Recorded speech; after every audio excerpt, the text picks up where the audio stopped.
Hello, and welcome to a very quick video just promoting a mid-year revision lecture I've got happening next weekend, June the 18th, online. It starts at 10 a.m. and goes until around 12:30 or 1 p.m. depending on how long we need to answer everyone's questions.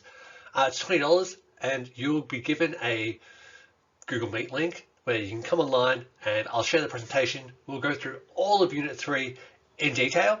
And what I'm hoping to do at the same time is while we're going through Unit 3, tie in the Unit 3 questions that were on last year's exam and talk about how they were done and how you could go about answering them in the best way possible, just in case similar questions were to come up again this year. So if that interests you, look in the description below. There's a link, or head to therunningeconomy.com. There's a link on the front page to sign up to this revision lecture. You'll also be given a digital recording of this. You'll get a link to it where you can access it for the rest of the year. You'll be able to access the revision lecture and make sure that you are all up to date.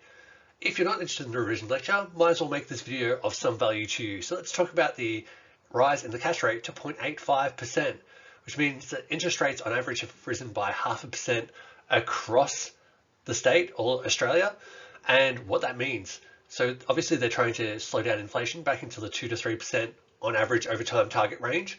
And is that going to work? It's arguable that it's definitely going to slow the economy down because we have a high household indebtedness ratio, and a lot of people are going to really struggle to pay for their mortgage now, which means that household disposable income and discretionary income is going to be a lot lower because of that.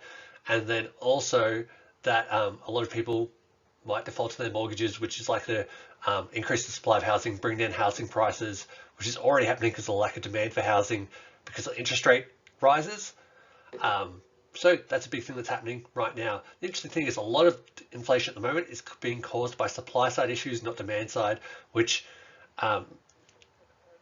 monetary policy most targets. So that'll be really, really interesting. But yeah, if you want more real world tips that tie into the content like this, come to the revision lecture. Hang out. You can ask questions all the way through. I'll hang out until I've answered everyone's questions at the end. You can send me questions whenever otherwise, and I'll try and help out the best that I can. So if that interests you, head to the link, sign up. It'll be wonderful to talk to you all next Saturday. Other than that, I hope you're having a wonderful day. I've just recovered from COVID, so this is me trying to be normal again. Hope you're doing well. See you next time. Bye.